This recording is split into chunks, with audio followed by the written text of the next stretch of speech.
my wife in the grocery store.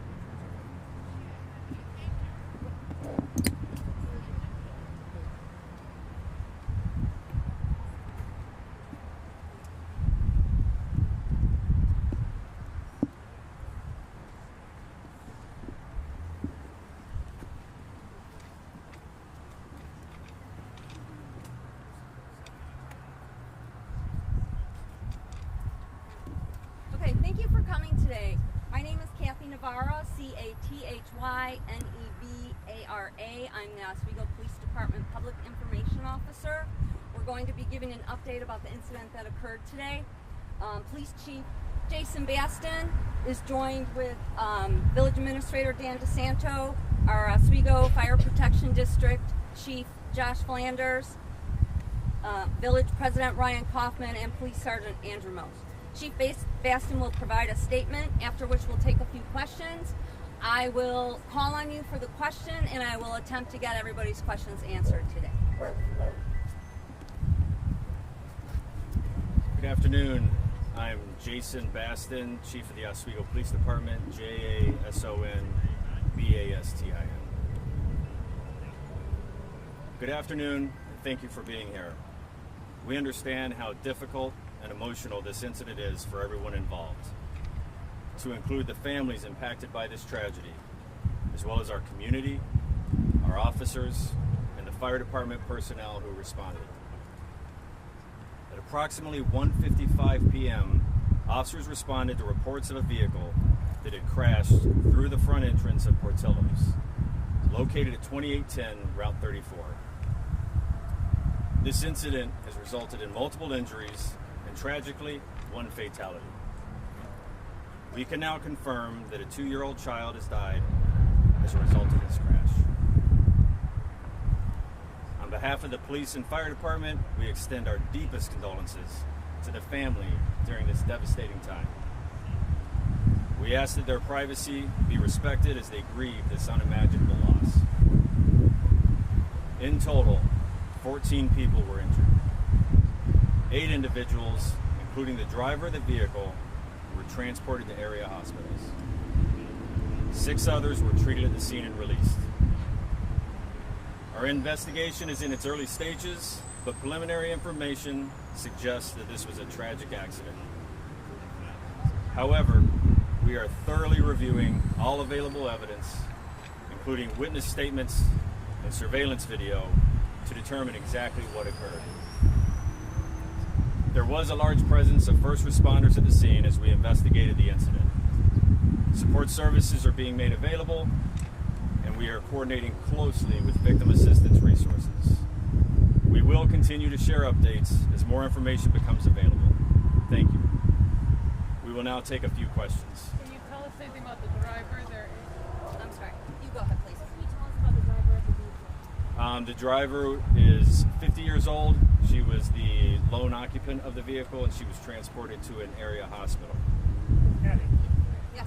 child in the vehicle or in the restaurant? The child was a patron of the restaurant. Yes. How many of the victims were considered minors in this incident? I'm going to let Chief Flanders answer that question. Minors were just the one fatality. Can you tell us the age range of the victim? What the age were her? The youngest, the fatality was 2 to 50. Do we have any information about the cause of the accident? Did the driver, were they speaking to you? So this is a preliminary investigation. We have had our crash reconstructionists out, as well as our officers and our investigators that are speaking to everyone involved, including witnesses, the driver, and we do not have all that information yet at this time, but we will be providing that within the next few days. Is this a medical emergency? I'm sorry. I'll let you follow up on your question, and then we'll get to you. Sorry, the driver was speaking. Yes, my understanding the driver was speaking after the crash occurred. Is that your question? If this was a medical emergency, the driver was conscious and weren't speaking. Once again, the driver was speaking. As far as it being a medical emergency, we don't have that information yet from the hospital. You mentioned this being a tragic accident. Does that rule out any sort of charges? So this once again, being still our preliminary investigation, our accident reconstructionists still have to do some work on their part, as well as we're collecting other evidence.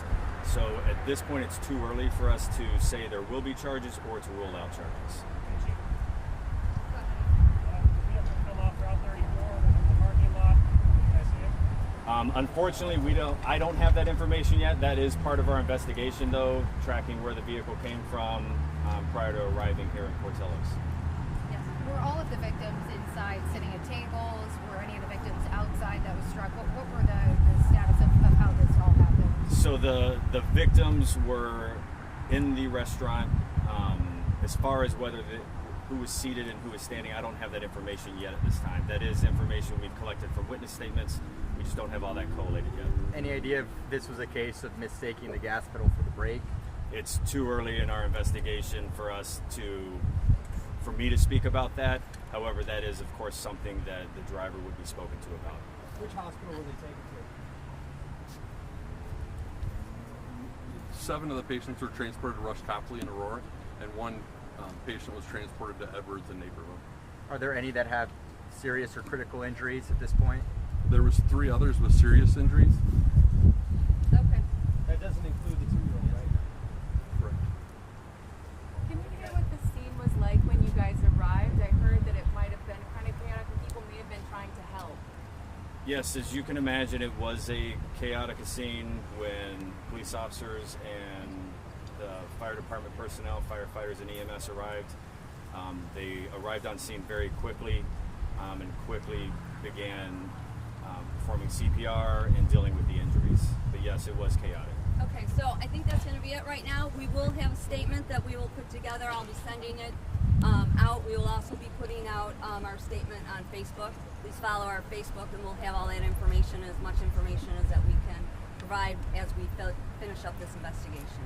Thank you. Thank you for coming. Quick question, will the restaurant be closed for several weeks?